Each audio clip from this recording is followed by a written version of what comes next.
Guys, welcome back to my channel Bansal biology. आज का जो वीडियो है इसमें हम देखने वाले कैम्प पाथवे के बारे में, that is crustacean acid metabolism.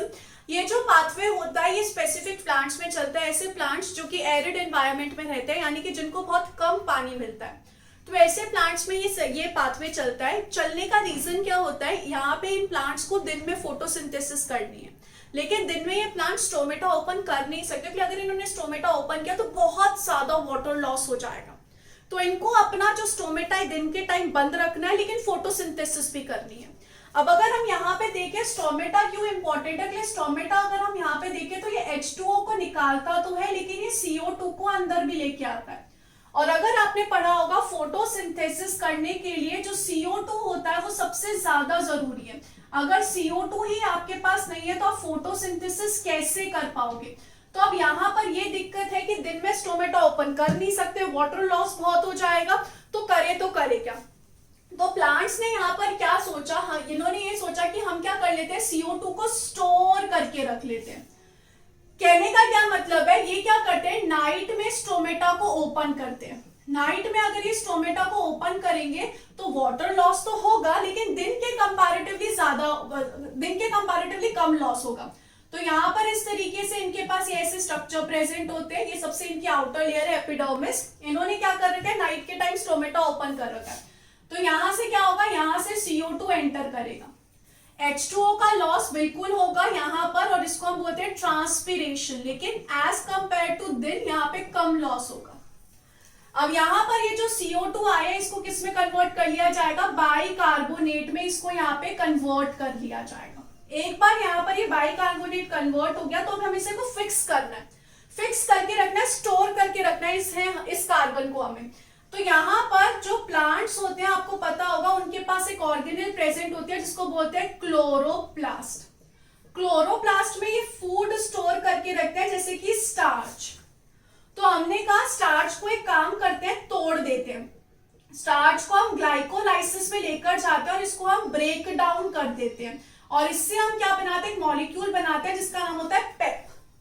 तो मैंने क्या किया, यहाँ पे जो स्टार्च है उसका ग्लाइकोलाइसिस करवा दिया और उसको तुड़वा दिया। ऐसा क्यों किया, अभी आपको 2 मिनट में समझ में आ जाएगा। ये जो पेप है और ये जो बाइकार्बोनेट है इसको हम जोड़ देते हैं। पेप का मतलब क्या होता है, पेप की फुल फॉर्म होती है फॉस्फोइनॉल पाइरुवेट। कितने कार्बन का मॉलिक्यूल होता है, 3 कार्बन का होता है। तो 3 + 1 = ऑब्वियस सी बात है 4 कार्बन होगा। यहां पर हम क्या बना लेते हैं, ऑक्सैलो एसीटेट बना लेते हैं। अब ये जो ऑक्सैलो एसीटेट है इसको आप किस में कन्वर्ट कर देते हो, मैलेट में कन्वर्ट कर देते हो। एंजाइम कौन सा आता है, NAD मैलेट डिहाइड्रोजिनेज। डिहाइड्रोजिनेज आ रहा है, यानी कि कहीं से तो हाइड्रोजन को निकाला जा रहा है, हाइड्रोजन को रिमूव किया जा रहा है। तो यहाँ पर क्या किया जाता है, यहाँ पर NaDH को लाया जाता है और NaDH से हाइड्रोजन छीन के NAD बनाया जाता है। अब ये जो मैलेट है ये भी कितने कार्बन का है, 4 कार्बन का। इस मैलेट को स्टोर किया जाएगा कहाँ पे, वैक्यूल में इसको स्टोर किया जाता है।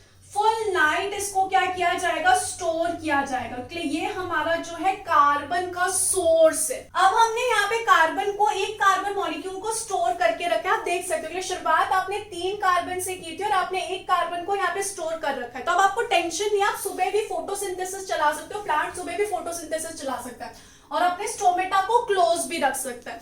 तो यहाँ पर अगर हम डे टाइम पे देखेंगे तो डे टाइम पे यहाँ पे क्या रहेगा, स्टोमेटा क्लोज रहेगा। स्टोमेटा के क्लोज रहने की वजह से यहाँ पर क्या होगा, वाटर लॉस नहीं होगा, लेकिन CO2 भी क्या नहीं कर पाएगा, CO2 भी एंटर नहीं कर पाएगा। तो यहाँ पर नो वाटर लॉस। अब इस कंडीशन में प्लांट को करनी है दिन में फोटोसिंथेसिस। तो ये कैसे करता है, यहाँ पे प्लांट ने जो वैक्यूल में मैलेट को स्टोर कर रखा है, इस मैलेट को ये बाहर निकालता है। बाहर निकाल के इस मैलेट को ये किस में कन्वर्ट करता है, पाइरुवेट में कन्वर्ट करता है। अब जो मैलेट है वो मैलेट जो है वो 4 कार्बन का होता है, पाइरुवेट जो है वो 3 कार्बन का होता है। तो इस कंडीशन में आप देख सकते हो एक CO2 टाटा बाय बाय कह देगा, एक CO2 यहाँ पर निकल जाएगा। और यहाँ पर क्या होगा, यहाँ पे एंजाइम आएगा जिसको हम बोलते हैं मैलिक एंजाइम।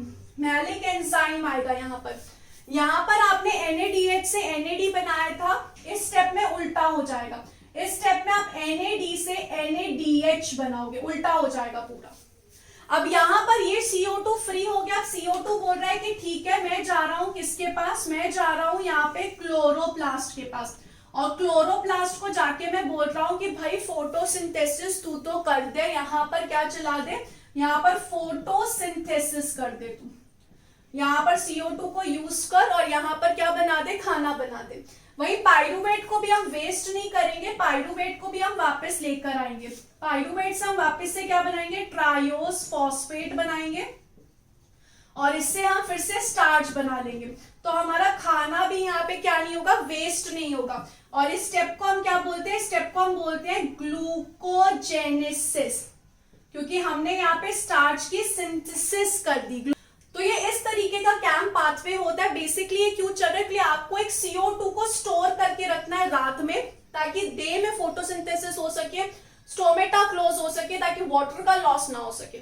तो ये इस पूरे प्रोसेस से कैम्प पाथवे चलता है, और प्लांट्स जो अपना वाटर मॉलिक्यूल है उसको स्टोर करके रखते हैं। So I hope guys this video was really helpful for you. आपको पूरा टॉपिक अच्छे से समझ में आ गया होगा। Do not forget to subscribe my channel, share this video with all your friends. Thank you so much guys, bye bye, take care.